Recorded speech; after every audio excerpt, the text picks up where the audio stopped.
last class period. So that's why we're doing it today. Find the domain of f composed of g of x for the functions given by f of x equals x squared minus 9 and g of x is equal to 9 minus x squared. So the domain for f composed of g is equal to the domain of g that does not break f.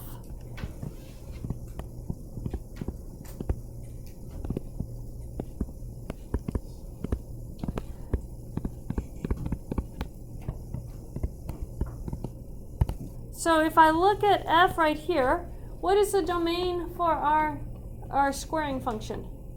Remember from our parent function sheets? Did that have a fraction in it? Does x squared have a fraction in it? Oh, so it's minus infinity to infinity. That works for that. Here, this is a square root, so we have to make sure everything is positive under the square root. So I want 9 minus x squared bigger than or equal to 0. Well, the 9 minus x squared is a reflection of the x squared function below the x-axis. So there's the x squared across the x-axis, and then shifted up 9. So it looks something like this. So where does it cross the axis at? What would make 9 minus x squared equal to 0? Yes. So this is minus 3 and this is 3. Where on that function is 9 minus x squared positive? Is it positive here below the x-axis, or is it positive above the x-axis? Above. Yeah. So the domain is actually, for this function right here, the domain is minus 3 to 3. I can plug in any of those x values into g, and I will get an answer that will work in f. So the domain for f composed of g is just going to be the interval minus 3 to 3. It is the domain of g, so that nothing breaks when you plug g into f.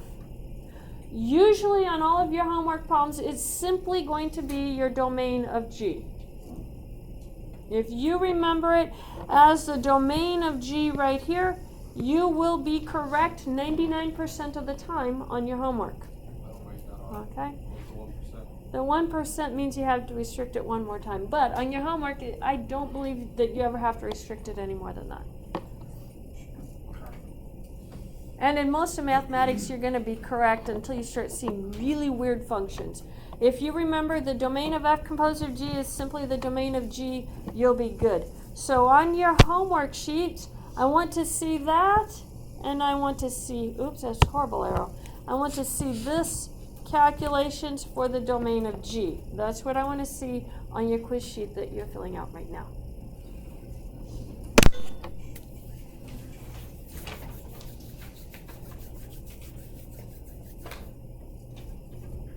So that is your answer for number 2.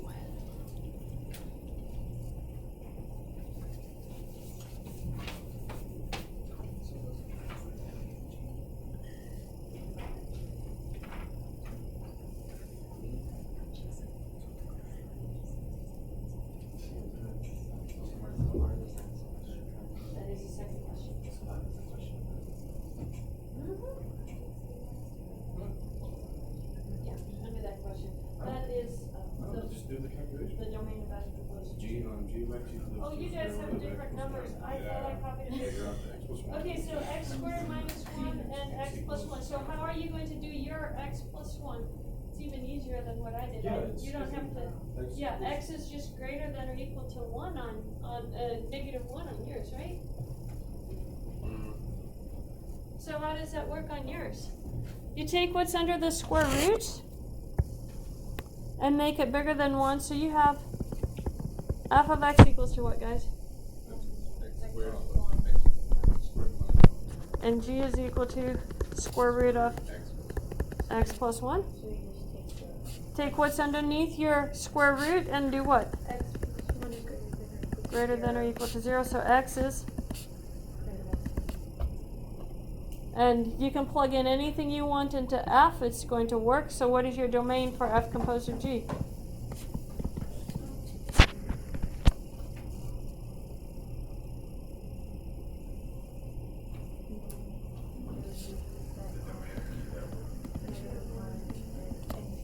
Yeah. In interval notation, that's what you're, yeah.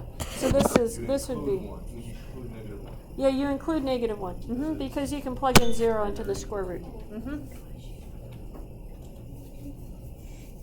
Now that's what you have. I thought I copied and pasted that onto this. I guess I didn't.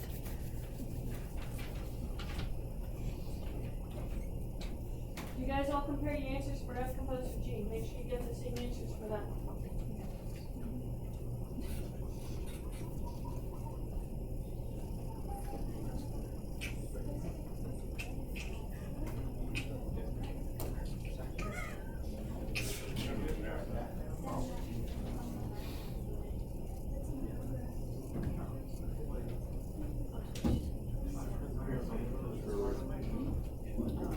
Are we graphing the G of X?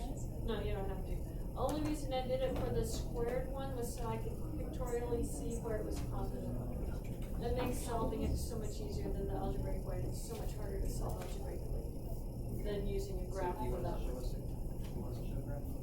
No, you only have to have what I have in that little bottom right-hand corner or left-hand corner.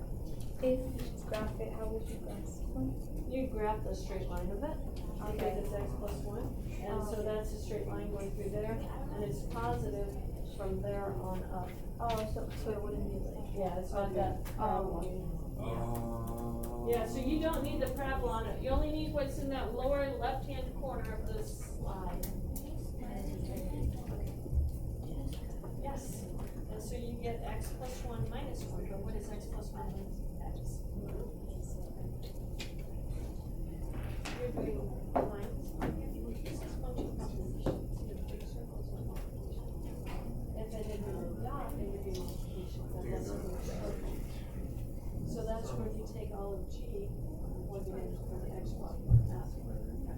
So look at what that guy does.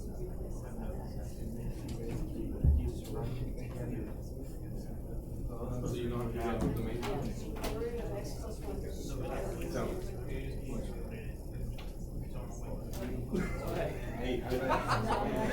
don't know why I'm so obsessed with doing this. Ever since like elementary school, I've never heard of You gotta do the whole calculation thing. It's I don't know the G of why. X is or square root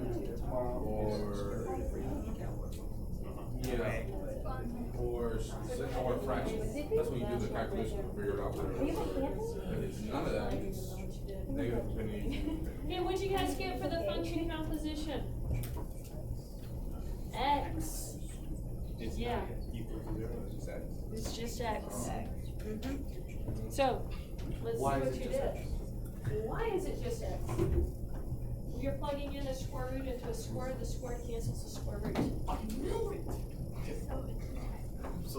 Yeah, because you're plugging in this into, don't forget your minus 1 over here. And so when you plug this in for that, write F composed of G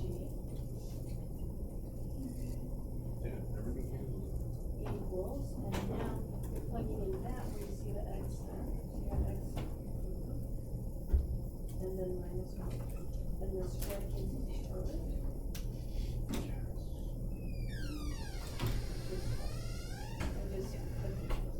Not equal 0, just x.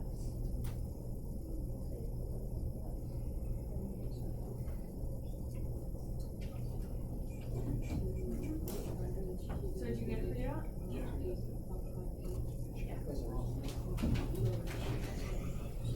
You guys got x? Alrighty. I think we're ready then.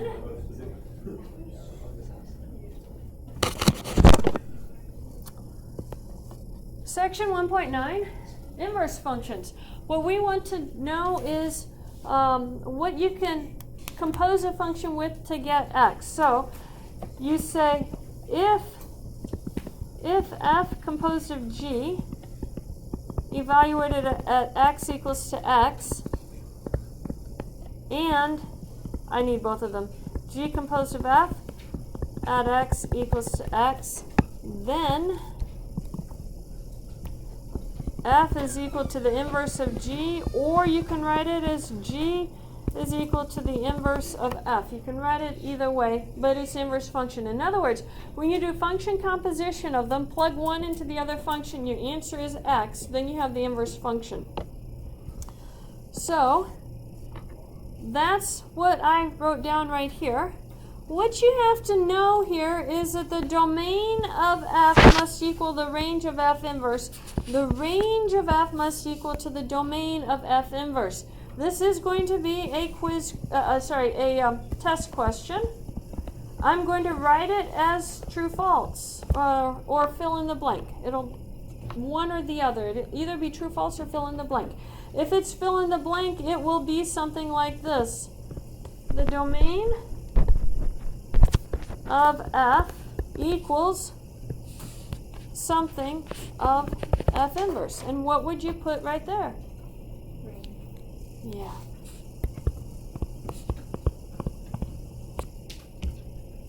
Or I could switch the order on it.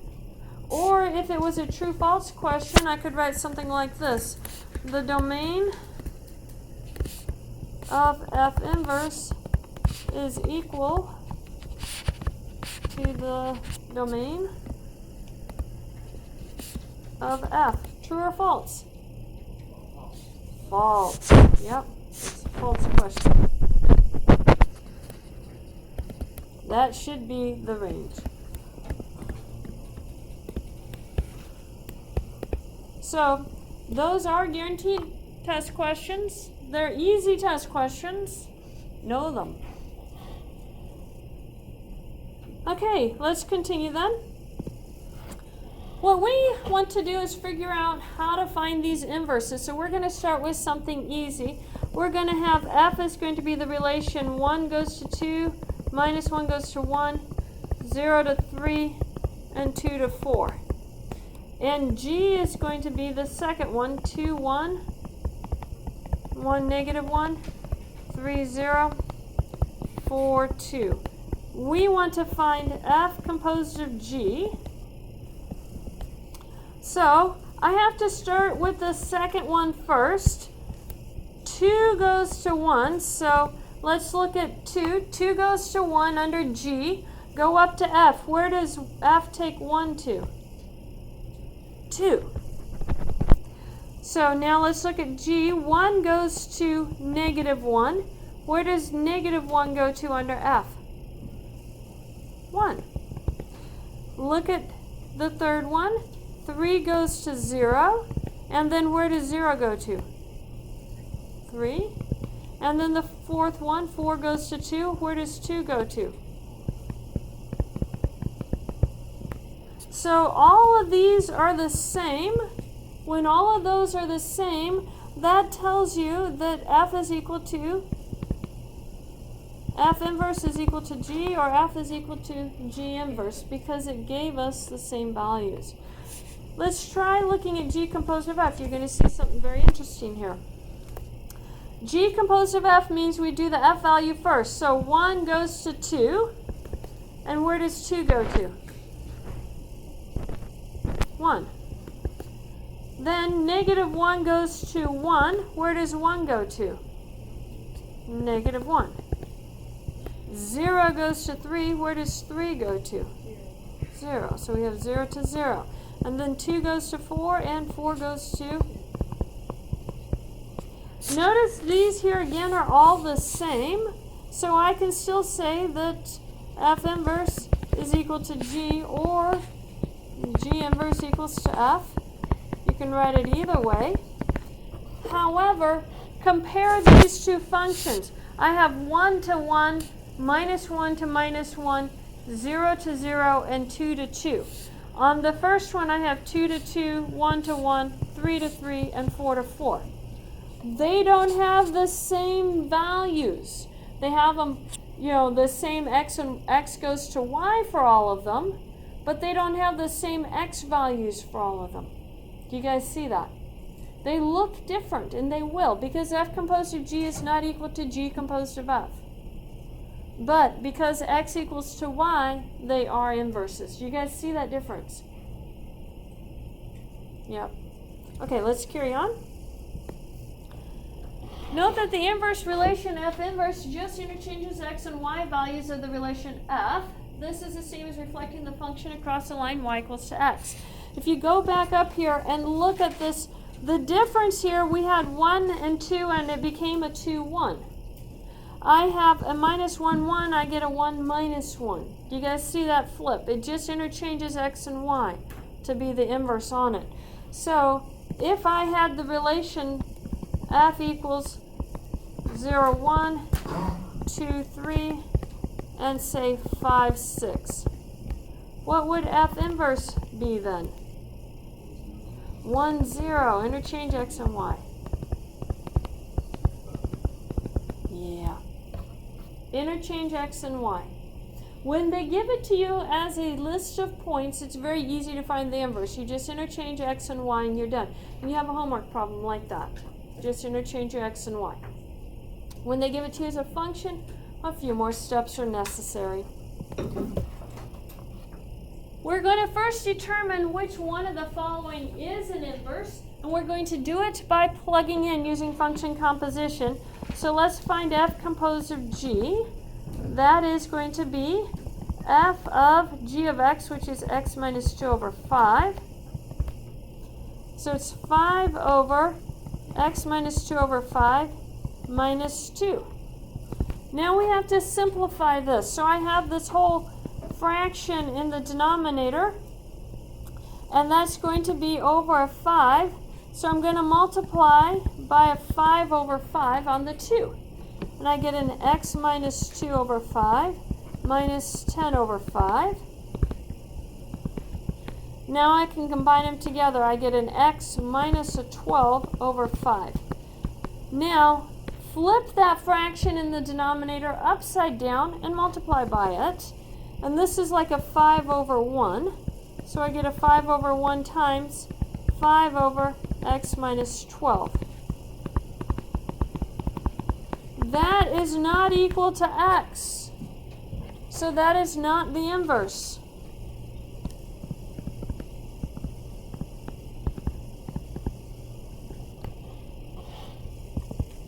Let's look at number 2. F composed of h. That's going to be f of 5 over x plus 2. So I plug that in. I'm going to have 5 over x plus 2 minus 2. What happens to my 2 and my minus 2? They're going to cancel. So we have a 5 over x. What do we do with that fraction in the denominator? Question. Why did I write this right here? At the very top is 5 over x minus 2. Right here. And so I have to plug this in for that x, leaving you that minus 2. Okay.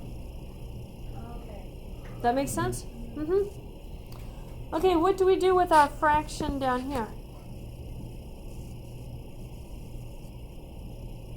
Flip it. You guys are shy today. Flip it. And multiply by that. Remember, when you flip it, that 5 becomes a 5 over 1 here in the numerator. The 5s are going to cancel, and you get an x. Are they inverses? Yes. So f inverse is equal to h.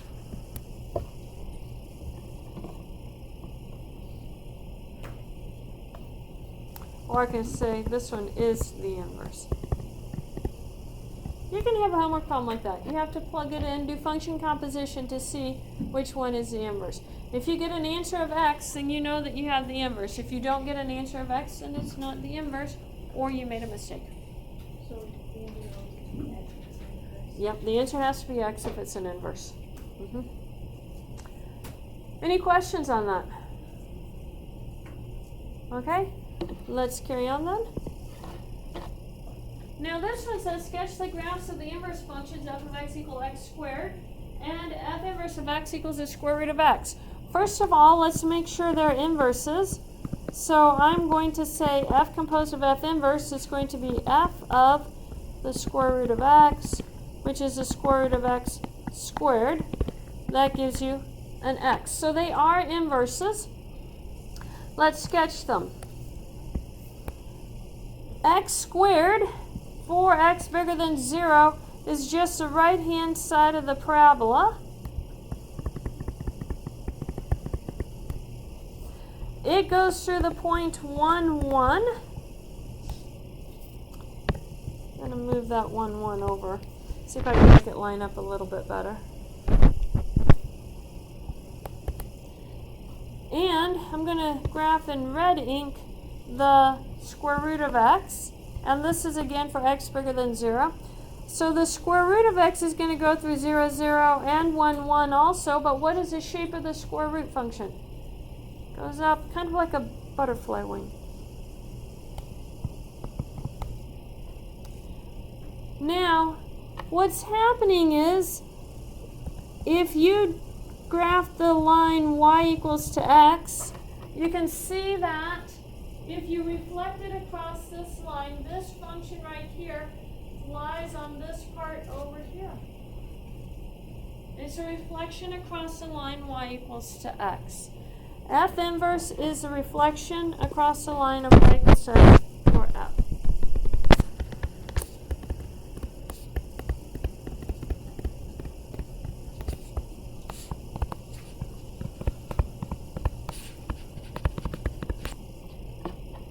You're going to have a lot of homework problems that are going to ask you the relationship between f and f inverse.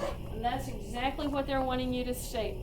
F inverse is a reflection of f across the line y equals to x. You're going to get to say it over and over and over again, or click on the bullet that says it over and over and over again. That is the relationship. Any questions on that? Okay, so we have two tests to know when a function is going to have an inverse. Well, we have a test. We have a horizontal line test for inverse. A function f has an inverse if and only if no horizontal line intersects the graph of f at more than one point. That is the same thing as saying that f is 1 to 1. A function f is 1 to 1 if no horizontal line intersects the graph at more than one point. So if f is 1 to 1, then it has an inverse. We're going to have some examples of this. Let's look at our next slide. Are the functions shown in the following graphs 1 to 1? Do they have inverses? So let's look at this first function right here. I can draw a horizontal line wherever I want. It crosses it only once. Is it 1 to 1? Yes. I write 1-1 instead of 1 to 1. Now tell me about this one over here. No. There is only one point that you can draw a line that will touch it only once, and that's the tangent line. You have to be able to draw your line anywhere you want, not just at that one point. So this is not 1 to 1.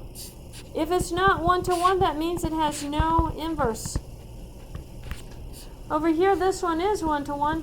It has an inverse. Now, if I haven't gone too fast, you may say, but wait, on the previous slide, you just graphed the equation y equals to x squared and told me it had the inverse of the square root of x. That's true, but I also restricted the domain.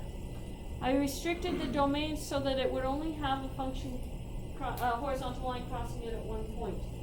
If I cut off either the left-hand side or the right-hand side of this graph right here, it would have an inverse. But we would have to restrict the domain. As it is shown in that graph, it does not have an inverse because a horizontal line crosses it twice. Yeah? Will we ever have to know it without restricting the domain? So No. Okay. We will restrict the domain for you when you need to know that. Any other questions? Okay. So that tells you whether you're going to have an inverse or not. Just a simple horizontal line test. Now, the steps to find your inverse, these are what you're going to do on your homework problems. Use a horizontal line test to decide whether f has an inverse. You really don't want to go through all the work of trying to find the inverse when in actuality it doesn't have one. So do a simple sketch of your graph. We have all the tools to be able to sketch something rather quickly now, and then you can determine whether it has a inverse or not. Then inside the equation for f of x, replace f of x by y. So write it as y equals something. Interchange the roles of x and y and solve for y, and then write your y becomes f inverse of x. Verify that they're inverse functions by doing your function compositions. That always tells you whether you've made a mistake or not. Now all of these steps are going to be up on e-class later this afternoon, so you can actually go back to e-class and use these when you're doing the homework if you need to. The biggest one that you're looking at right here is interchange the roles of x and y and solve for y. That's the biggie step for it. Everything else is getting it set up or checking your answers at the end. So, see a couple people still writing that down. We'll do some examples. Your homework section is going to have instructions that read like this. Part A is going to say find the inverse function of the function, and you'll have this function right here. Part B is going to say graph both f and f inverse on the same coordinate axes. One graph system, two different graph pictures. Describe the relationship between f and f inverse. I told you the answer for that one already. And then state the domain and range of f and f inverse. And we know the answers for those two. So let's look at part A. It says find the inverse function. I have a square root of 2x minus 3. 2 is going to be a stretch a bit, and the minus 3 is going to shift it right. So it's going to be something like that. That's still a square root function. If I draw a horizontal line across it, will it cross it more than once? No. Does it have an inverse? Yes. It has an inverse. So that was my quick check to make sure it had an inverse. Now, write it as y equals the square root of 2x minus 3. Interchange x and y. So x is going to be the square root of 2y minus 3. And solve that for y. How do you solve that for y? Square both sides. So you get x squared on the left-hand side. What happens on the right-hand side to that square root? It goes away. You get 2y minus 3. Then what do you think we should do? Add the 3. So x squared plus 3 equals to 2y. What should we do next? Divide by 2. So y is equal to x squared plus 3 over 2. So then our inverse is going to be x squared plus 3 over 2. That's going to be our answer for part A. Part B, graph both f and f inverse on the same coordinate axes. So, to be able to graph f and f inverse, I need to plug in a couple of points. Let's make our table here for f and f inverse. What values do you want to plug in for x?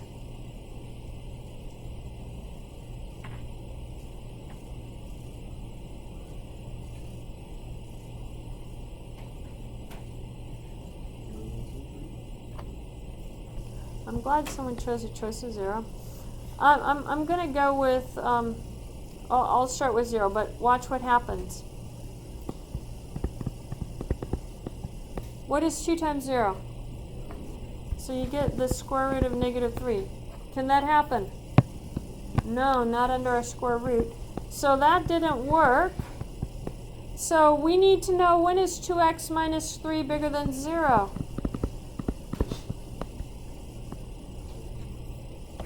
I'm actually going to move this down here because it says state the domain of f. So 2x minus 3 greater than or equal to 0 says 2x is greater than or equal to 3, or x is greater than or equal to 3/2. So there's the domain. So that means the smallest value I can use is going to be 3/2. So if I plug in 3/2, the 2's cancel. I get 3 minus 3. I get the square root of 0, which is 0.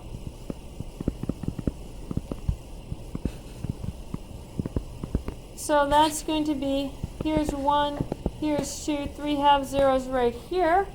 And let's plug in 2. You said 2, so let's plug in 2.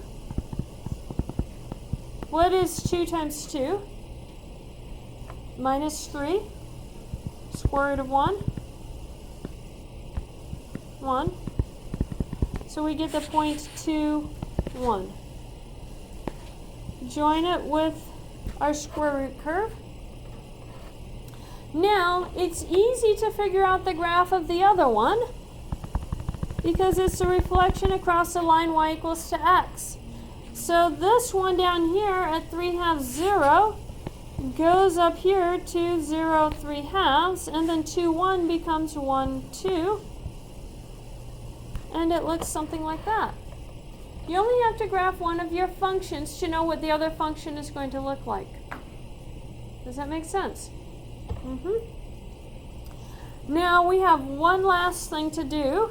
Well, 2 parts to it. We have to do part C. What is the relationship between f and f inverse?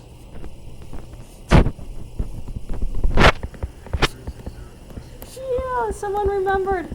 F inverse is a reflection of f across y equals to x. That's always going to be your answer to that part C. On all your homework questions where it asks you that relationship, that's the answer. It doesn't change. That's always nice. And then here we found the domain of f, and it wants the range of f. The range of the square root function is always 0 to infinity. What is going to be the domain of f inverse then? Remember, the domain of f inverse is the range of f, 0 to infinity. And the range of f inverse is a domain of f, 3/2 to infinity. So these guys are related, and these guys are related. Once you find the domain and range for f, you know the domain and range for f inverse. You just interchange them. Okay? Any questions on that? We confused yet? It is a huge amount to process. Yeah. It is a huge amount to process. This book, you'll find it, you'll sail along and everything's easy, and then bam, everything's totally different and you wonder what happened. And that started in section 1.6. We were fine up until 1.6, right? Everything made sense. And then we hit 1.6, all of our parent functions and that greatest integer function, which we all hate. And then after that, we've done shifts up and down, left and right. We have done function composition, then today inverses. So everything is totally new, and there's a lot to process in that amount of information. Section 2.1, which we're going to go over on Wednesday, is back to more simple stuff again. It'll be newer, but it'll be stuff that we've done already again. And you'll do fine up until about when we hit 2.5, and then it'll happen again. You'll hit a brick wall again. It's just the way this book goes. So, as much as there is to process here, this is kind of the accumulation of the last 3 sections in this one right here. Is combining it all together, which is why there's so much. Let's look at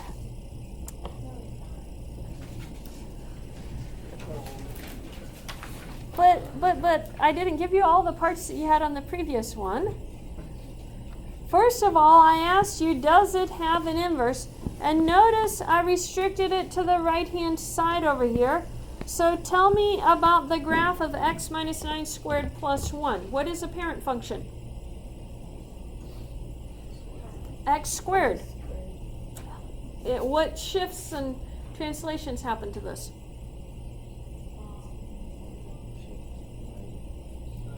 Right, 9 up 1.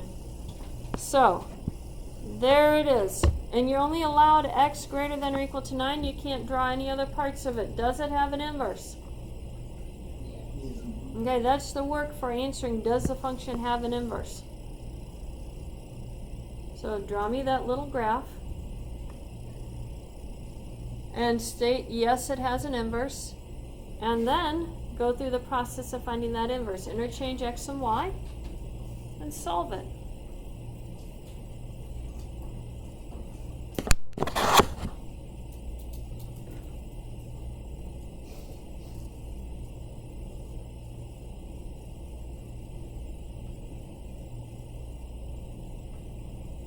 Do I need to put it back on a previous screen for you to see the work now? We good? Okay.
You say that the inverse of x is a reflection of x, that's what I'm not for.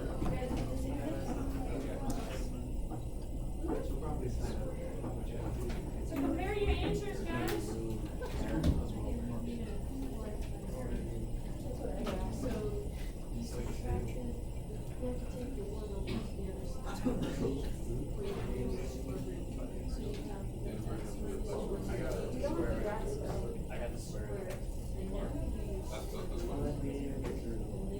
I squared first, you did the 1 first. You can square it first. I don't know, man. I don't know.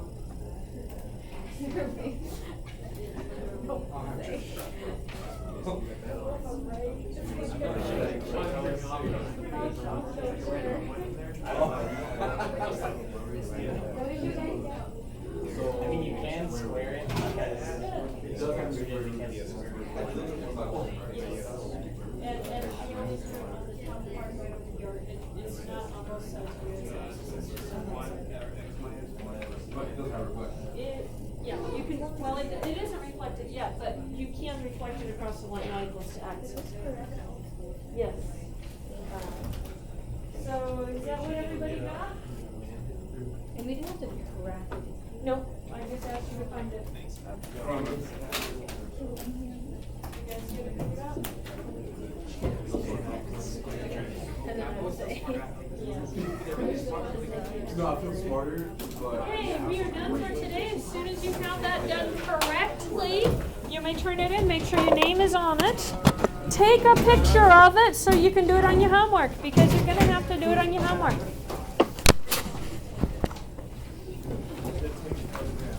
Yes, take a picture of it. You did all that work. You want to save it.